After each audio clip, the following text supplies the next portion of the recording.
Faulkner Central School in the high school, where she has worked for 18 years. She's also worked as a nurse at Hultquist Place for 14 years. Rosie graduated in 1978 from Faulkner Central School, 1979 from Jamestown School of Practical Nursing, and 1980 from Jamestown Business College. After graduating, she worked at Manor Oak Nursing Home for 20 years until she moved to the Faulkner School in Lutheran Social Services. Rosie's role at the school goes far beyond her job description of a school nurse. She is a tireless volunteer in activities to benefit both the students and the community. Some of these are Faulkner's After Prom Extravaganza, the Juvenile Diabetes Research Foundation, and the Faulkner Bike Safety Education Rodeo. Rosie has been instrumental in starting Kiwanis Key Club High School and Builders Club, the middle school, by helping to procure both advisors and members for both clubs. She serves as the Kiwanis advisor to the Builders Club. Her motivation and reward are the opportunities that she is helping to create for the students. As a single mom, Rosie has raised 2 children who are now grown, Ashley, who is a kindergarten teacher at Temple School, and Amber Littlefield, who is a dental hygienist at Dr. Pulver's office. She has 2 stepsons, Scott and Brad Seaver, and a grandson, Liam. She currently resides with her fiance, Ed Seaver, in Faulkner. She enjoys baking, cooking, making candy, and loves being surrounded by her family and friends. She's an avid football and NASCAR fan and looks forward to attending the race in Michigan with her family each year. She has also had a soft spot in her heart for kids who, and keeping them safe is what has kept her active with the After Prom party for the past 16 years. Rosie's nominators, Amy Bellardo and Phyllis Phelan, say Rosie goes above and beyond in her role as a school nurse to ensure the students have a memorable school experience. She's also grooming them for the future by showing them leadership, volunteerism, and self-esteem. Rosie does all of this for no additional salary, and she always has a smile on her face. I'd like to invite Rosie up to the podium.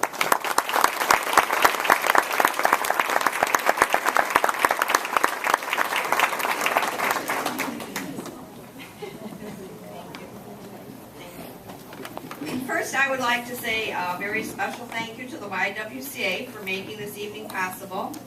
Special thank you to Phyllis Balin and Amy Bellardo for nominating me. It was quite a surprise. And a huge thank you to my family and friends for allowing me to do the things that I do. Excuse me. And for me dragging them into doing some of the things that I do. The most touching thing for me was when I read Lynn Dunham was also chosen as Woman of the Year because her mother, Chickie, and I were best friends for over 25 years. She was like a second mother to me and taught me all wonderful traits. I know she had something to do this evening, and I'd like to say a special thank you to Lynn and congratulations. I had not heard of the Unsung Hero Award until I went on the WISE website and read about it, and then I realized, wow, maybe that is me.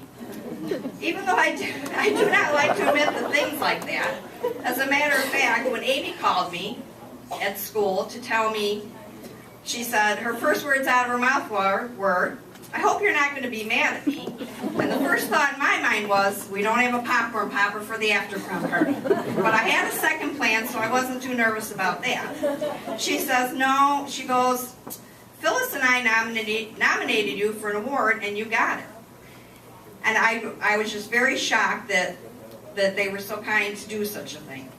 I said, I hate when people start a conversation like this, but I was sure that there was an end of the story. So she proceeded to tell me that there was going to be a dinner, and I said, oh no, I can't go, I have after prom. And then my daughter's getting married in 2 weeks. She goes, no, you're okay, it's not till June. I said, okay. So I guess I always do worry about everyone else and everybody else's needs. My parents passed away when I was young, and then I got divorced when my girls were 4 and 7. So I guess because of some hardships, you learn a lot about life. One thing was, don't let things get you down.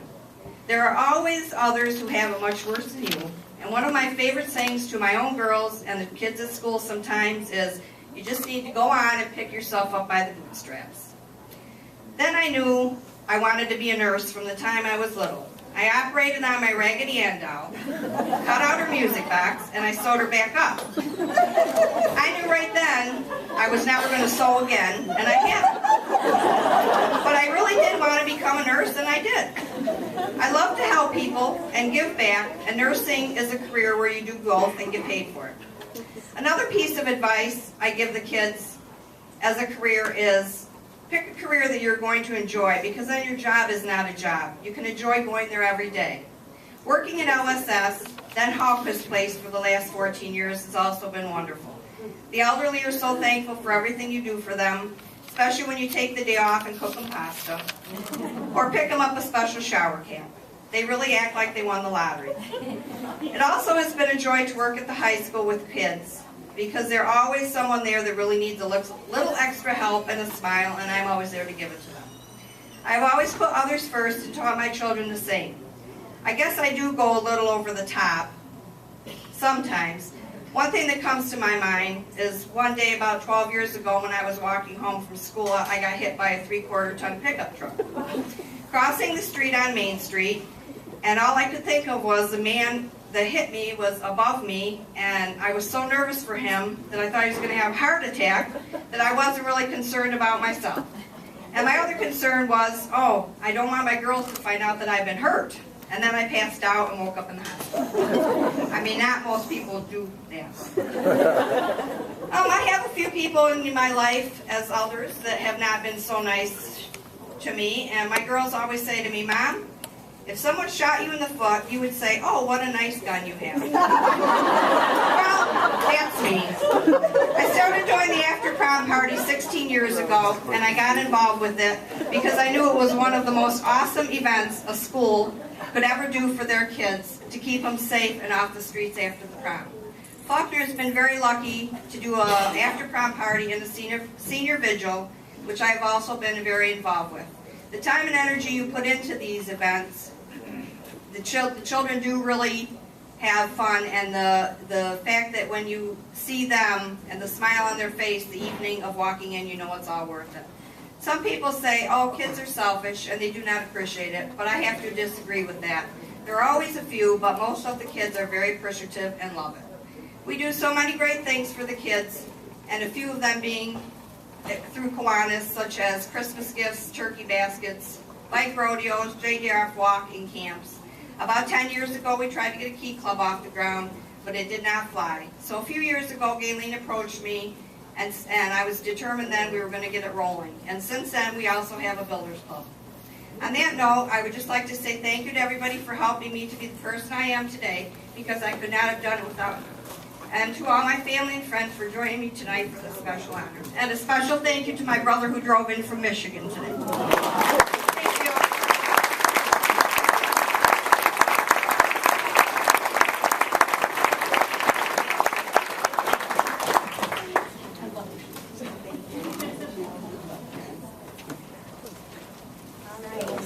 The next honoree, I also was a fan of her mother.